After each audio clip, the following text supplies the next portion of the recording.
Good evening, everyone. How's everybody doing this evening? Good, good. Let's go ahead and get started with a word of prayer. Father, we thank you for the blood of Jesus. We thank you that we have a blood-bought right to get answers to all of our prayers. We thank you for being here in our midst. We thank you for ministering to the people. We thank you for giving me a word for your people. We thank you that you'll speak through me. Thank you that all the people are anointed to hear, they're anointed to receive, and they will receive something from you that will change something in their lives to make us all more like you. In Jesus' name we pray. Amen. All right. We are ready for Bible study this evening. I'm Minister Wesley Mckenzie III. We're going to go ahead and get this started. Ephesians chapter 6, verse 4. It's going to be a little different this evening. Just enjoy the ride. It says, "And you, fathers, do not provoke your children to wrath, but bring them up in the training and admonition of the Lord." So it's just talking about fathers to children here, and don't provoke your children to wrath. You got the video ready? All right, we're going to watch a video real quick.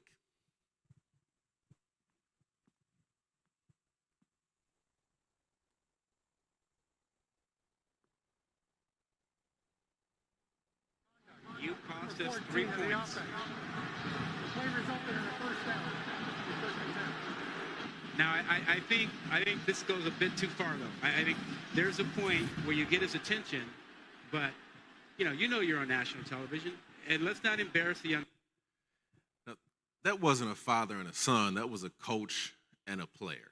And many coaches and players have a father-son dynamic to them. It's one of the reasons some athletes perform so well, because there isn't a father at home, so they look at the coach and the father role, and they want to, do a good job for coach.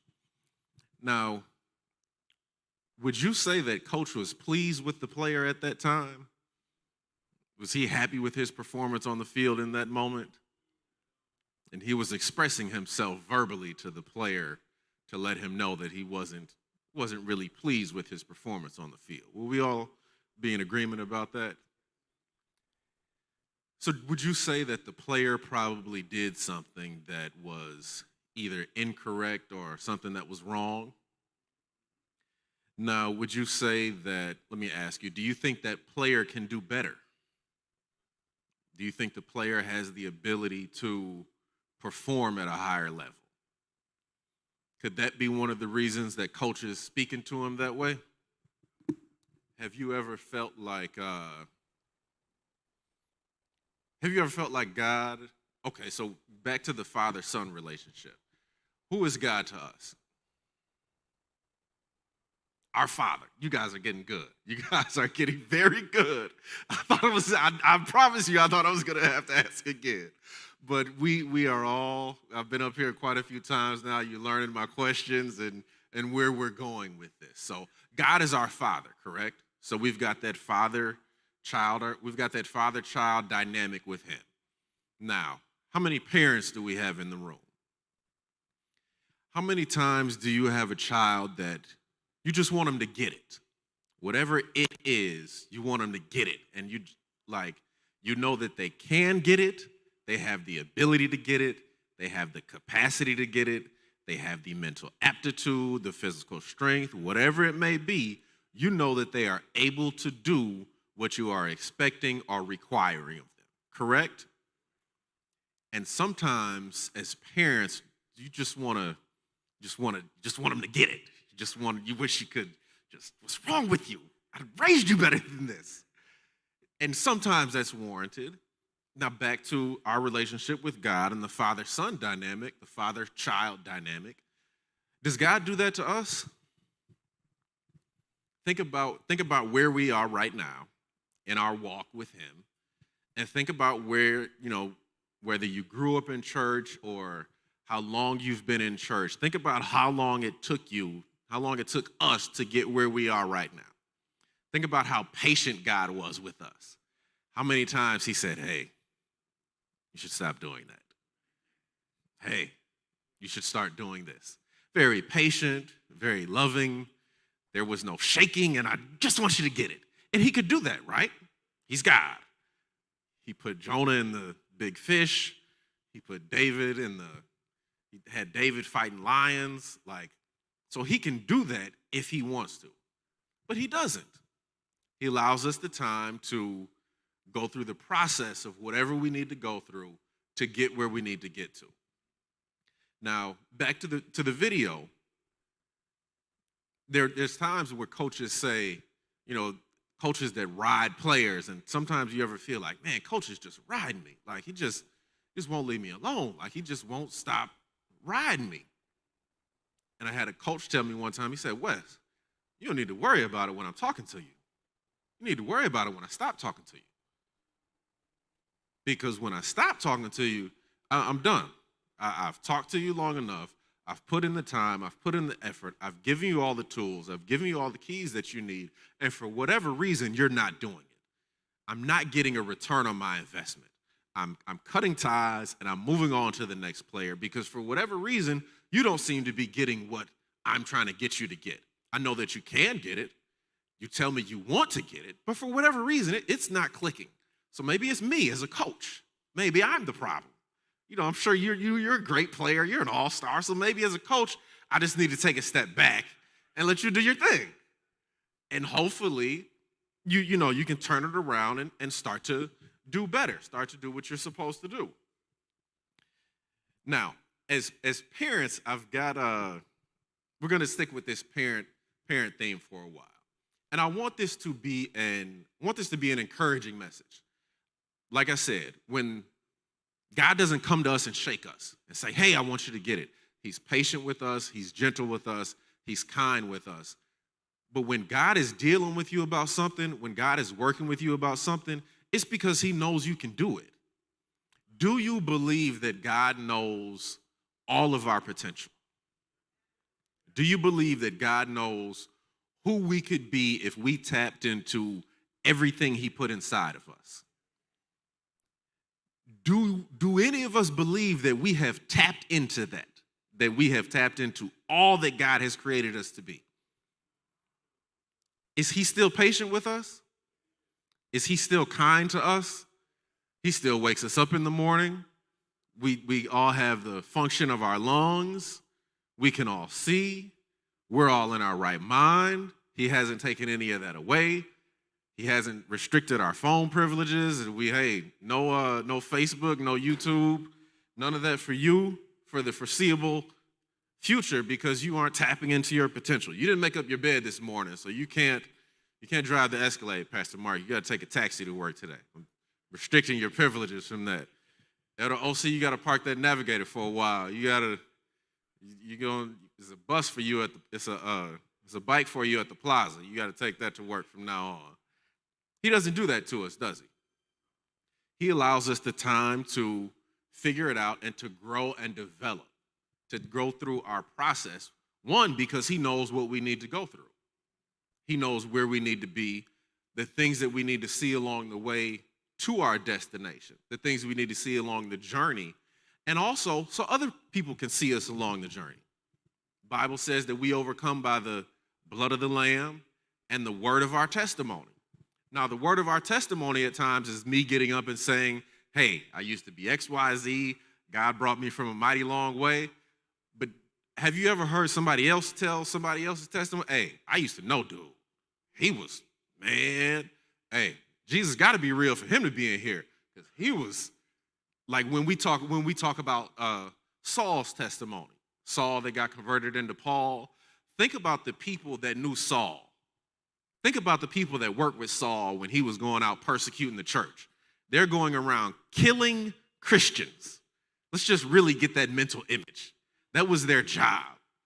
And Paul said, I was the best at it. No, I wasn't a second-class Christian killer. I was tops.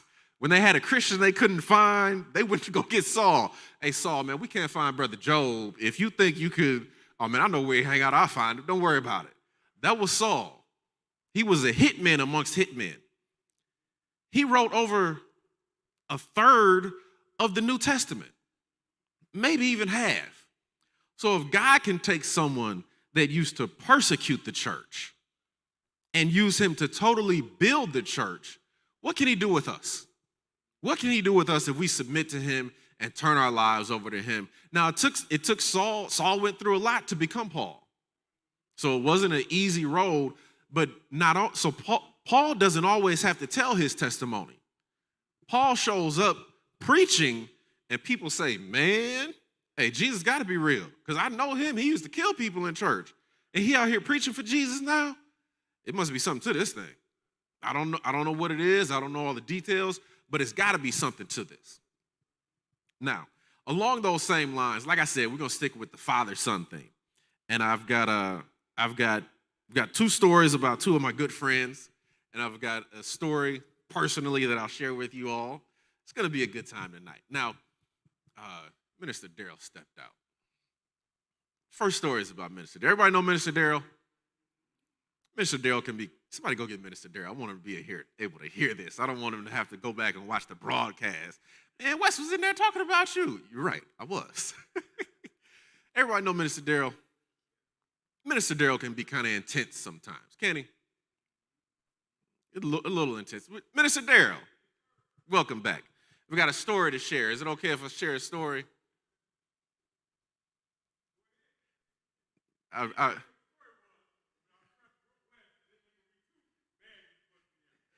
He said, I didn't tell him what the story was, but he trusts me that it's not going to be too bad in busting him out. And either way, I've got the mic so I can say what I want to say. That's kind of how this works when you're up here. But no, I love Darrell. And Darrell wants his kids to get it. Darrell was a great father. Let me start there. Darrell is a great father. He is an active father. He is involved in his children's lives. He is a model father. Nobody is going to say Darrell's a bad dad. You're like, no, you're lying. I know Darrell. He's a good dad. Darrell wants his kids to get it. And it was a couple months. This might have been over a year ago. And, might have been 2 years ago. And DJ and Sydney are great kids. Let me add that. His children, DJ and Sydney, are great children. We're not going to ever see them on the news at night, any statistics or anything. The only time we're going to see them on the news is because they're getting good grades or making some type of track accomplishment or doing something amazing in the community. That's the only time we're going to see them on the news. And Darrell would be, oh, Sydney, DJ, we need to go out in the hallway and talk. Listen, I need you guys to be in church. I need you to be sitting down, taking notes. I need you focused. And I would just watch Darrell. And I said, one day they came in, I said, Darrell, when they come through here, I said, I got DJ. Just leave him alone. Like, I got him. He said, no, Wes, I need him to get. I said, Darrell, he's at church. No, but I need it. I said, Darrell, he's at church. No, but Darrell, he's at church. Of all the places he could be in Milwaukee, he's with you on Sunday morning at church. He's working in the booth. Sydney's up here with her mom. They're doing what you want them to do. Now, are they paying attention at all times? No. Now, let me add this. Are all of us adults paying attention at all times? No, we are not. We are not. If there was, thankfully the camera is pointing this way and it's not angled down, but everybody that has their phone up in service is not reading the word. I'm just going to tell the truth in here, okay? Everyone that has their phone up, they're not reading the word. Amazon is getting ordered. Facebook is getting checked. Sometimes you go back and check. That was posted 30 minutes ago. Church started at 10. It's 11:15. If you carried at 3, posted 30. That don't have anything to do with service. That's not about, anyone posting anything about service. So we're not all paying attention at all times either. And so to Darrell's credit, he let DJ and Sydney be, at the time, so they're probably what, 12 and 14 and 16? He let them be 14 and 16. It takes 21 years to be 21 years old. There are no shortcuts to that. You're not going to go to sleep at 17 and wake up, oh, I'm 21. No, you're going to go to sleep at 17, unless your birthday is the next day, you're going to wake up at 17. And you're going to do what 17-year-olds do. Now, yeah, you may be mature for a 17-year-old, but you're 17. And we expect 17-year-old things from 17-year-olds. I have 2 daughters, 13 and 9. I expect 13 and 9-year-old things from them. I'm not going to tell them, hey, I need you to go up on the roof and clean off the gutters. I'm not going to do that. They're 13 and 9. Now, I need you to go in your room and clean it up. I thoroughly expect it to be cleaned up. They're 13 and 9. They can do that. Now remember, God is our Father, correct? So when he says, I need you to do A, B, C, he's asking us stuff that is commensurate with our ability. He's not going to ask us to do something that we can't do. So if he asks us to do it, he already knows the answer to the question. Do you believe that when God asks a question, he already knows the answer? Like when he asked Adam, where are you? Did he know? I mean, was he like, man, I wonder where Adam, Jesus, you see Adam? Holy Ghost, anybody know where Adam is? He knew where Adam was, right? The question was for Adam. So Adam could realize, I must be lost because my father doesn't know where I am. He's got this GPS he put in me. God's plan for salvation. He knows where I'm supposed to be. He knows what I'm supposed to be doing. Now he's asking me, are you lost? And he knew the answer to the question, right? Okay, so we know that. So to Daryl's credit, everybody give Daryl a hand. Everybody give Daryl a hand. Now, this weekend we celebrated the graduates. Now, remember what I said, his 2 children, they're model children, correct? His oldest daughter, Sydney, graduated from University School of Milwaukee. I can stand up here flat-footed in front of you and say University School of Milwaukee is the best school in the state. She graduated on honor roll 4 years in a row. She was an AP scholar. So that means she graduated with college credits from high school. And she received a full ride to Marquette University. So we can talk about Daryl. Daryl's intense. Daryl's tough. The proof is in the pudding, though. It worked out. Now, Sydney's smart like her mama. No, Daryl's smart too. I can't take anything away from him. That's my buddy. Now, that was my first story about fathers and sons. And my second story is about fathers and sons. You mind if I share the story? Okay. It's my brother Damien. We worked together at U.S. Bank. He's going on to do bigger and better things. He's doing his thing in the box truck space, making big money. Don't ask him for a loan, though. He's tight. So he called me. He said, Wes, man, I'm having some challenges with my son. So I listened to him, and he's going through the challenges. And Jay's what, 14 or 15? 14. And they're realistically 14-year-old challenges. All the men, you remember being 14? You remember how you started to feel about your dad at 14 sometimes? You say one more thing, man. I don't know why you think you bad just because you're 14, you get a little bit taller, starting to look dad a little bit more eye to eye. You getting hair in different places. Girls might be telling you cute here and there. And Damien is a great dad. Takes great care of his son.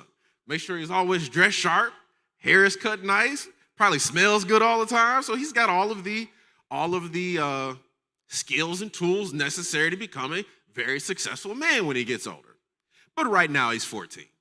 And he's going through those growing pains of, I'm growing into this man's body, but I'm still a little boy. But I feel like a man. And at times people treat me and interact with me like a man. But that's my father. And at the end of the day, he's always going to be my father. I might get to be his age, but we'll never be the same age. And this is just a side note story. There is one, so we were talking to some of the young brothers on the basketball team after church on Super Sunday. And they were talking about the old school, new school game and all the different things they were going to do to us and how they were going to beat us and dog us. I said, young man, you don't even know how your body moves yet. At 20, 21 years old, you think you know how it moves? Now, I'm going to tell the story, then go back to the story with Damon. I'm playing basketball in high school. This is my senior year, fresh off of football season. I'm in some of the best shape of my life. This was when Mike Dunleavy was coaching the Bucks. Mike Dunleavy came to pick up his son. He said, you guys mind if I run with you for a little while? We said, sure. So he comes out and says, Wes, I'm going to guard you. I'm like, all right, old man. So I get down in the post. I'm calling for the ball. I got good position. Now, I'm fresh off of football season. I'm probably 225 pounds. I'm solid. I'm in great shape. Looking good. I'm boxing out this old man. To this day, I cannot tell you what happened. I don't know what he did. I don't know what happened, but I am in position to get the ball. I am wide open. And the next thing I know, I'm looking up at the sky. I said, man, he fouled me. Now, I know he didn't foul me because I didn't even feel him touch me. He just moved. And the next thing you know, I was on the ground. So I got up, brushed myself off, ran back down. So we come back down on offense again. Now I am determined to get the ball. I'm not going to let this old man dog me. So I'm in position again. I'm boxing out. I got good position, calling for the ball, doing everything my coach taught me to do.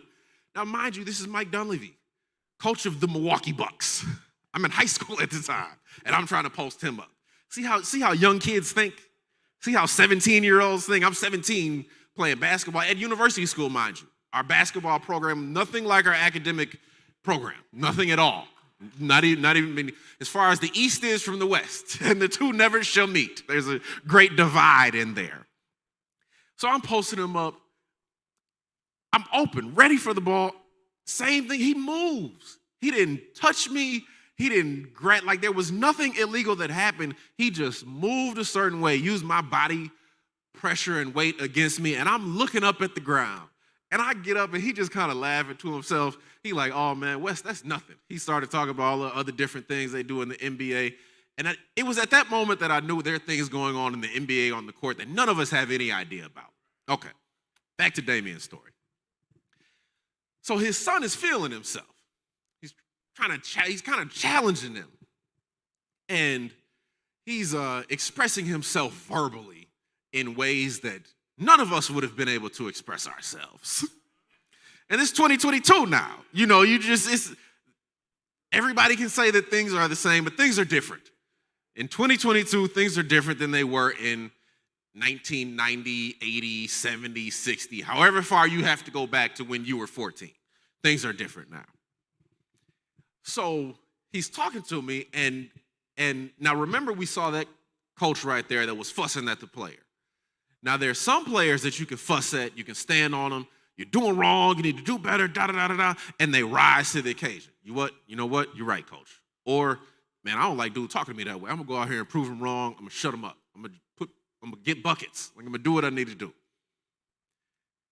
And I was telling Dane, I said, man, kind of tough on him. And now, let me add, Damien is a great dad. We all know the personality types here at church. Damien is a D. If you looked up D when you were describing personality types, his name starts with D. It was, God knew it. Make this man a D. His parents gonna name him Damien. He is straight to the point. He is direct. He pulls no punches. Don't ask him what he thinks because he will let you know. And even if you don't ask, he might let you know. Well, the reason you're having a problem is because you're doing X, Y, and Z. That's stupid. You need to do it this way. You'd be like, hey, man, we eating pizza. Ain't nobody ask you all that. This is pizza. Eat my pizza the way I want to. So he listens, and I told him, I said, he was talking about his relationship with his father. His dad was in the military, and he had a great dad. He was very involved. And his dad was in the military man, career military. So the dynamic that they had, and because Damien's wired a certain way, that dynamic worked for Damien. You stand on Damien's neck, you yell at him, he gonna go out there and just put buckets up just to prove you wrong. Nah, coach told you. You're gonna come back with an attitude. You're gonna talk to me like that again. Hey, man, calm down. We won the game. Calm down. His son is not wired the same. Son is wired more like me, laid back. Hey, Pops, it's cool. Everybody remember the Cosby Show? Remember what Theo used to say? No problem. I said, son, everything gonna be all right, Dad. It's gonna be cool. It's gonna be good. A player like that, when you're coaching a player like that, you yelling, fussing at him, he's not gonna score for the rest of the game. He gonna get shut down. He gonna clam up. He gonna sit on the bench. Man, coach hates me. Probably gonna quit basketball. Probably the worst player on the team. I'm ready to go home. He untying his shoes. He's done. He's done for the game. Now you take that same player, Mark, you're better than this. Go out and prove it. He'll have a triple-double by the end of the half. Just that one simple adjustment. It doesn't change his performance. It doesn't change what he did. It doesn't change any mistakes that he made. It's just the difference in me responding to what he did. It's me being self-aware about who I am and being aware of who he is and knowing what it takes to bring the best out of him. Now, we remember God is our Father, right? Do you believe that God knows the best way to get the best out of you? Now, I remember on Sunday, Pastor Kennedy was preaching and he was talking about the goodness of God. And when he thinks about the goodness of God, he can't help but cry. You remember when he said that? I'm not that way. I'm not a crier. I don't like crying. I don't like the way I feel when I cry. And when I think about the goodness of God, I get excited. I think it's great. I think it's amazing. I think God is awesome. I think he's the best. You know, people just be like, oh, God, you're just so amazing. No, God is amazing. I think he's the best. I get excited. That's me. It doesn't make how Pastor Kennedy responds wrong. It doesn't make how I respond better. We respond differently. He built us differently. So it is okay how you respond to God and how you respond to him speaking to you and him blessing you. It's okay. How you respond is how he wired you. Some people get up and run around the church. That's fine. Some people sit there and don't move at all, but they're getting everything. So it's not about the reaction. I am not concerned about how you react in here. I want to know how you react when you go out there. And your son is talking to you because he started to feel himself. He is the one coming up to you. You know what, Dad? Jesus, we need to talk for a little bit because Jesus, you need to give me patience because if you give me strength, I'm going to need bail money. Is this making sense? Do we see where we're going? God is our Father. When God is dealing with us about something, he's dealing with us. One, he wants us to do it, right? Would everybody agree that God is efficient? Do you think that he does something that, do you think that if God does it a way, there's a better way to do it? You know, God, I think if you try it this way, how many of us ever, you know, God, well, how about we try, anybody ever had a child do that to them? Well, Daddy, what if we try it this way? I understand what you're saying, but just do it like this. Well, why? And what do we say when they ask why? You all seen that episode before, huh? That was in the parenting handbook because I said so, because I told you to. Now, how many of you have ever had a parent, or not necessarily a parent, or someone in that parent mentorship role that explained the thought process behind why they said what they did? Anybody ever had somebody explain that? What difference did it make?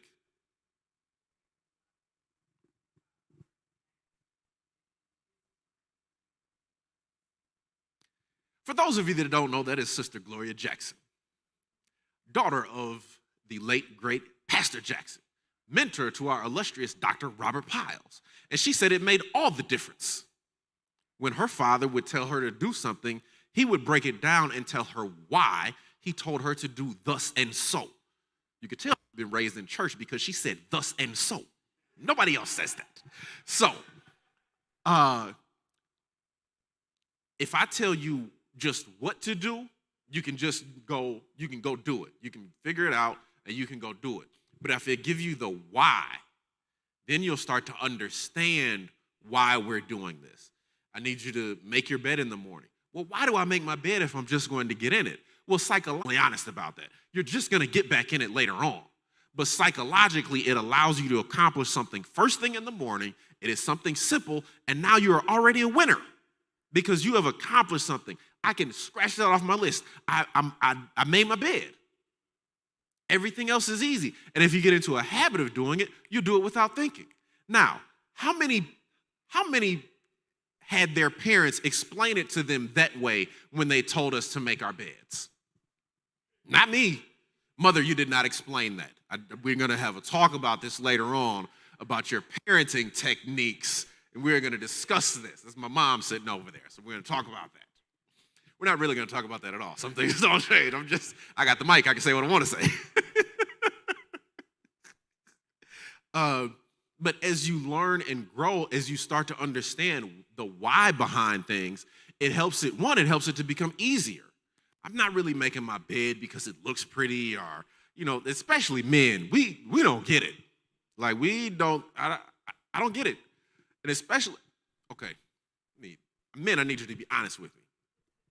If you could have your bed the way you wanted it, how many pillows would be on the bed? Paris, I appreciate that answer. He went like this right away. It'd be 2 pillows, one for me, one for my wife. Gentlemen, how many pillows are on your bed right now? Paris has both hands in the air and he's holding up 8 fingers. Do we see how men and women are wired differently? Men, we'd have 2 pillows, we'd have a sheet and a blanket and maybe a comforter. Wouldn't be too fancy, it'd be very functional. It would be probably something that keeps us warm, yet cool at the same time. It's breathable. If it gets cold, it kind of warms up. If not, women, this is the duvet it's got triple fat goose feathers from Serbia. And they grew these geese special just so they could put them in this down. And at age of 6 months, they pluck all the feathers and they use them in here. This makes me hot. I don't like it. No, but you don't understand. I don't care. I'm hot. I woke up sweating last night. Like, just stop. Just like I'm sweating right now. Jesus. These lights up here.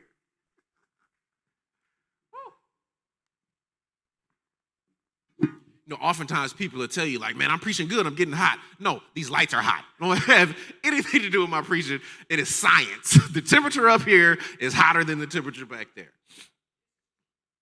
Amen. And that is Sister Gloria, and she sings on the praise and worship team, so she can attest to what I'm saying. Now, likewise, remember how I said I had 2 stories. I had stories about my buddies and stories about myself. Now, remember I said God is patient with us, correct? God knows we can get it. God knows our potential. And likewise with the coach that was talking to the player, he knew what the player could do. Player probably went out there, made a bonehead mistake, probably cost him big in the game, and he's frustrated. Joe, we've been talking about this all week in practice. I told you not to do it. You went out there and did it. Just stop, please. His language is a little bit more colorful than what I'm using, but you get the point of what he was trying to say. Now, then there are also different types of coaches. Paris, you got the graphic. Got this gentleman behind us, the Zen Master. That's what they call him. Phil Jackson. Everybody know who Phil Jackson is? One of the greatest basketball coaches of, I'd probably definitely say our generation, maybe of all time. And he's sitting there with Mr. Dennis Rodman.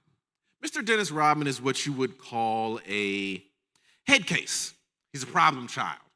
He's a player that if you don't get the reins on him and get the reins on him quick, he will spread through your team and destroy it. Anything that you are trying to build, he will tear it down. He won't do it intentionally. It's just how he's wired.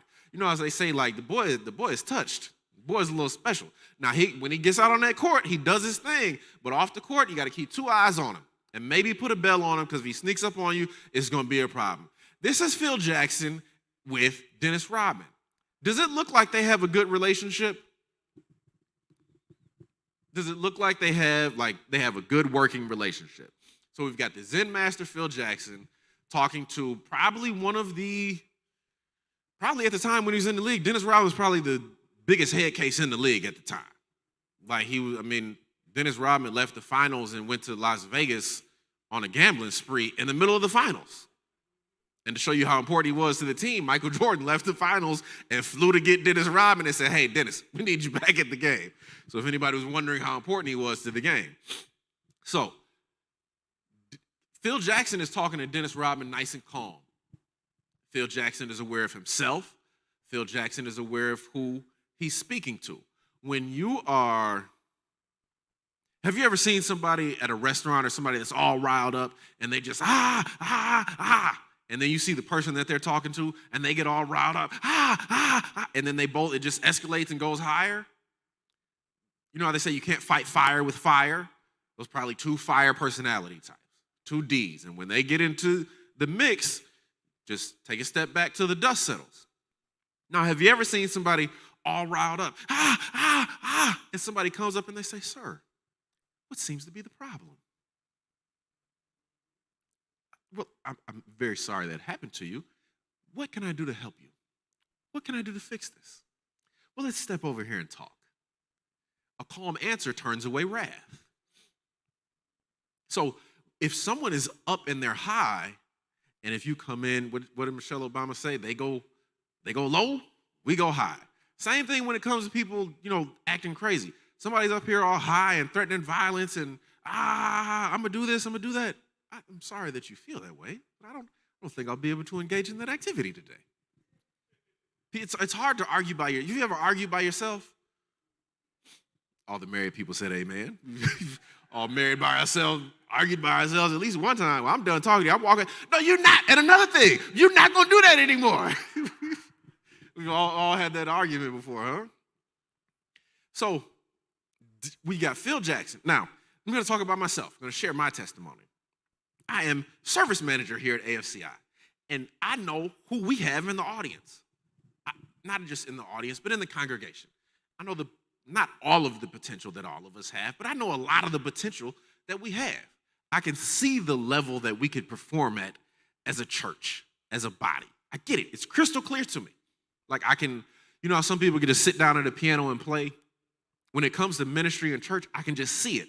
Don't ask me how. It is a God-given gift. I can just come in. This person needs to be here. This person needs to be doing this. Put this over here. Do this. I can just see it. I can just play. It's clear as day. What I see in my mind and what I get on Sunday morning, it's a little different. It's not the same. At times it's frustrating. I get to sit in the back so nobody knows. But at times I see it, I'm like, what's wrong? Why won't you just do it? Just get it. And I just want to, but I try and stay positive and stay calm. And then I look at Pastor Piles, what's wrong with you? Don't you see this? Like, yeah, Wes, I see it. It's going to be all right. It's better than where we were. And I have to take a step back. You know what, Pastor, you're right. But it's still frustrating at times. It doesn't change it because I know where we could be. But I also see the progress that we're making. So I say all that to say, be encouraged about where we're going.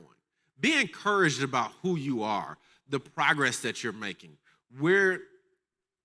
This is the example I had. I was talking to a friend, and I have this example of, how people say, oh man, it was tough. Now I was talking about if I had a son and he was playing football and he comes home and I ask him, son, how was practice? Oh, Dad, it was tough. All right, football practice, I can take that. Practice can be tough. Now, if this goes on for 3 weeks, every time he comes home, I ask him, son, how was practice? And he says, oh, Dad, it was tough. I'm going to have a conversation with my son. I'm going to have to get some clarification on some things. I need to ask him, well, son, what made practice tough?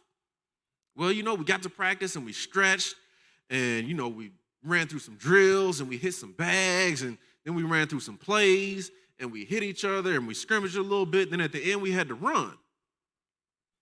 And I would tell him, I would say, son, that's football. That's not tough. That's not a tough practice. That's just football practice. So now if you come and you tell me, Dad, when we got to practice, coach said, get on the line. And we ran 40-yard dashes until the time practice was over. That's a tough practice. I'll give you that one, son. You ran for 2 hours. That's a tough practice. People on the sideline throwing up, that's tough. But if you just ran through some plays and hit some bags and, went through some drills, that's not a tough practice. That's just football. And I think that's a great analogy. Would you agree that's a good analogy? So I was talking to my friend, and they were like, well, I get what you're saying, Wes, but even regular football practice can be tough for some people. I'm like, no, that's just football practice. Like, if you sign up to play football, you're going to be on this team. That's just what practice is. And if you come out here, you need to be ready to play, and I'm going in. Like, because this is my analogy. It's a good analogy, and I know it is. They're like, yeah, but Wes, everybody don't start out in the same position. What you mean? You got to explain that a little bit. Because I think I know where you're going, but I don't like where you're going because it's in opposition to this great analogy I just gave. So you messing up my whole analogy that I'm getting ready to use. And they told me, well, if somebody grew up playing football and somebody grew up playing football and they're used to doing it, then going out to practice like that for them is easy. It's not a big deal. But if somebody lived a sedentary lifestyle and they never played football before, and then all of a sudden you throw them out there with the team, that's going to be tough.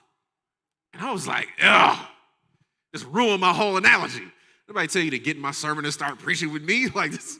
I got the mic. I works alone. So I had to take a step back and think about it. Like I said earlier, when I can see that, I can't take any credit for that.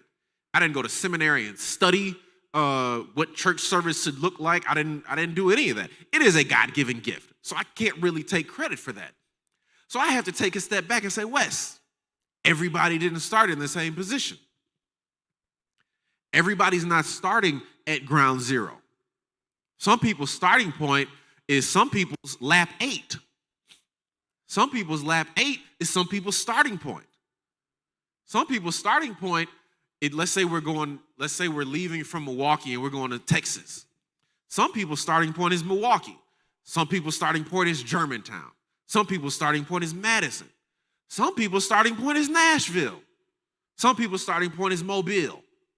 We're all going to get there at different times based on our starting point. We've all got the same end goal in mind. We're all working towards the same thing. Now, if I start in one spot and Pastor Mark starts in a different spot, is it fair to judge us the same way based on when we wind up there? Why not, Mother Bessie? Because we started in different starting points, is what she said. If I start in one place and someone else starts in another place, would it be fair to assume that we're probably going to get there at different times? Now, let's say my daughter right here. Let's say we're in a race and I give her a head start. Now, at the outset, I give her a head start. It might look like she might beat me in the race, right? If she's got a head start, I let her get ahead of me. I've been running longer than she's been alive, though. My legs are a little bit longer than hers. I really do this. Like, I really run. So it may look like she has a head start and an advantage, but because of my ability, even though I'm starting further back, I really should have given her more of a head start than what I actually did. It's really not even fair for us to be judged or classified in the same way. There are some of us that should be light years ahead of where we are. But because we're ahead of JoJo, we think we're doing good. JoJo can't even read. It's not a big deal you doing better than JoJo. JoJo can't read. Oh, hey, man, I'm doing better than JoJo. At least JoJo can't read. Thank you, sir. Not only is Daryl a good father, he is a gentleman and a scholar. Bought me some paper towels up here with the assistance of Sister Gloria. Boy, I tell you, y'all work together. This is a good church, been trained real well. All that frustration I had before is gone. It's been erased. Now, how many of you have fun when you come to church? I mean, real fun. Like, have a good time. What does the Bible say? What is our strength? Where does our strength come from? The joy of the Lord is our strength, right? So why, if the joy of the Lord is our strength, how come when everything gets good at church, we look sad and depressed? Just, oh, Jesus, the word was so good. Well, how come you're not smiling? I mean, if the joy of the Lord is our strength, how come we don't smile more? I have a great time at church. I smile. There is okay, we just break it down scientifically. It takes more muscles to frown than it does to smile. It's easier to smile. Jesus said, my yoke is easy and my burden is light. It is easier to smile than it is to frown. Turn that frown upside down. Does that make sense? I think it does. I mean, I said it. I think it does, right? So back to us starting at different points. Some of us should be light years ahead of where we are. Does God come down and shake us and say, hey, I just want you to get it. I just want you to go ahead. He doesn't do that. He's patient. He's loving. He's kind. So back to me and all the things that I can see at church. And me knowing, and I've preached it before, I've talked to all of you about it, we're made in God's image, right? And I just said God is patient and loving and kind. So that is how, and my mama just looked at me and said, I am not. Oh, you should be ashamed. You didn't think I was going to tell everybody, did you? I got the mic. Get over here. She just said, I am not. We need to talk to my parents, don't we? We need to talk to the person that raised me. Mama, I cannot believe you said that. Anyway, so God is patient and loving and kind. I was made in his image. God is patient and loving and kind with me. He has sown that into my life. So he expects to reap a harvest of patience, love, and kindness. So when that harvest comes about, I can look at my brothers and sisters and be patient and loving and kind. How many of you respond to people yelling at you? Respond positively. Respond positively to people yelling at you. I know some of y'all like Peter. Hey, you said what? I know a lot of y'all like, we got a lot of Peter saints in here. I can feel it. I can feel a spirit of Peter in the building. You might cut a man's ear off. And I know nobody carries swords, so you chitty bang around here. How many of you respond positively? You respond positively to getting yelled at, Daryl?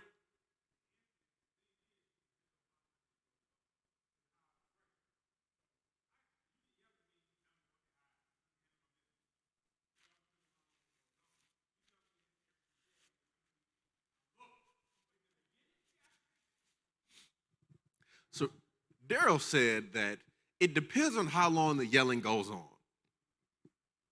So you yell at him one time, and I'm assuming this is somebody that's got a relationship with you, right?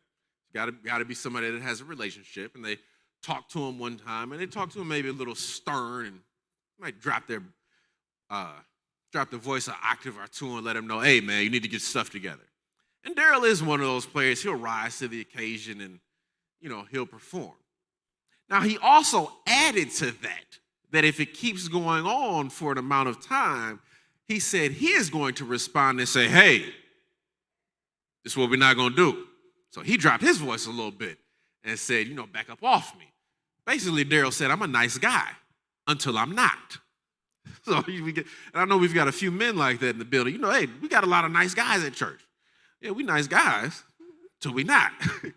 So with the teaching and getting yelled at, how many of you respond positively to getting yelled at? Daryl said it in certain instances, but for the most part, we don't respond positively to getting yelled at, do we? So we don't respond. So what is the best way? If I want to get the best out of you, is it going to be yelling at you, or is it going to be, hey, you're better than this. Let's do better. Which one will it be? It'd be the second one, right?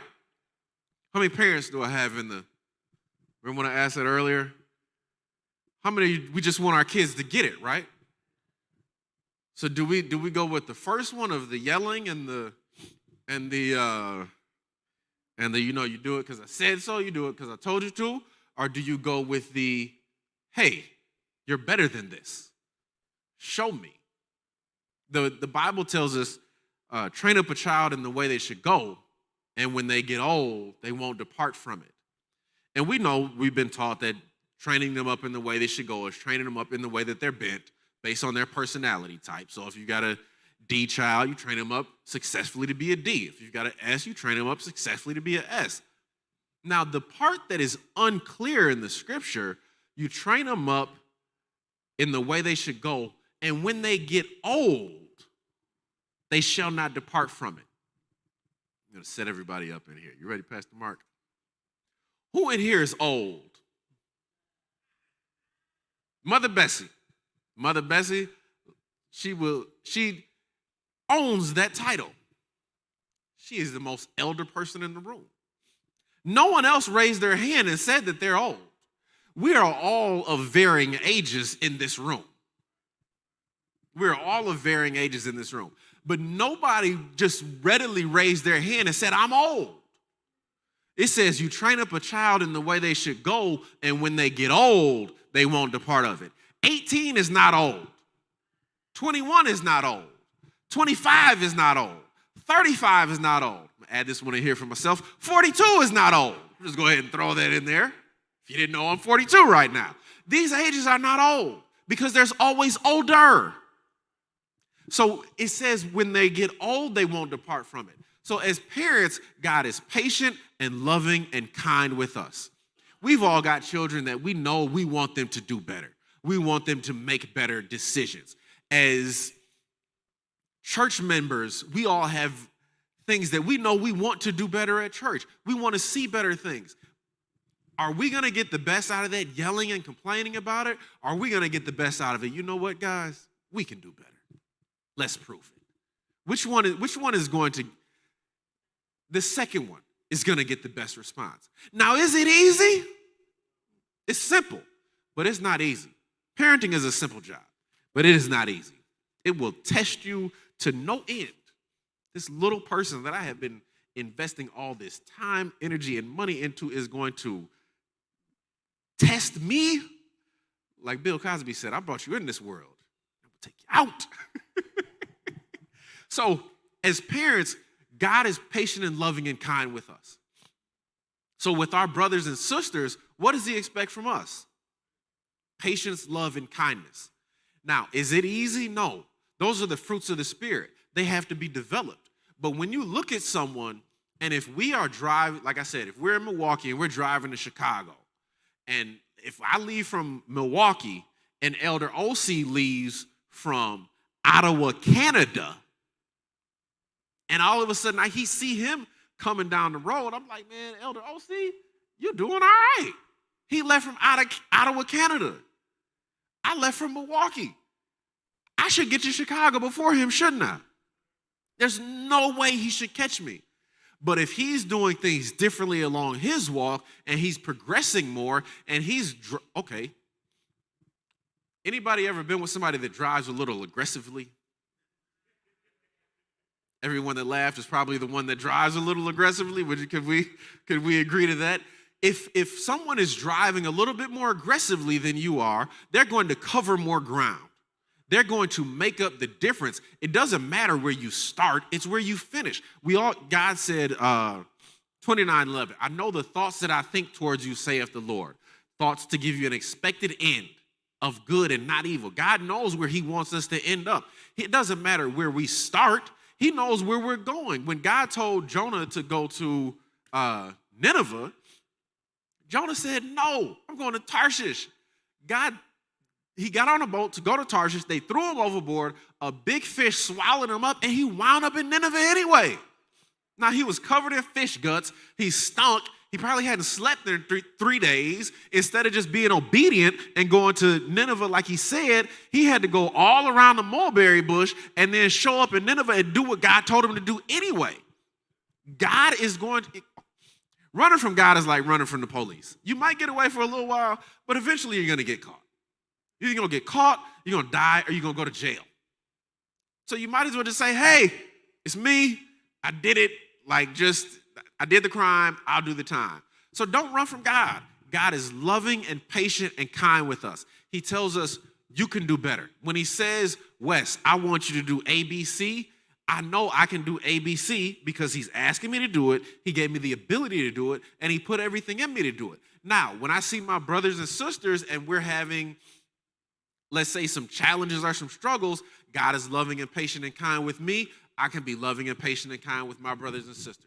Now, as parents, when we have children or as managers or owners of companies that might have people working for them that may not do things exactly the way that they do them, but they still get it done anyway, have people working for them and they may not do it, we can be loving and patient and kind with them because that allows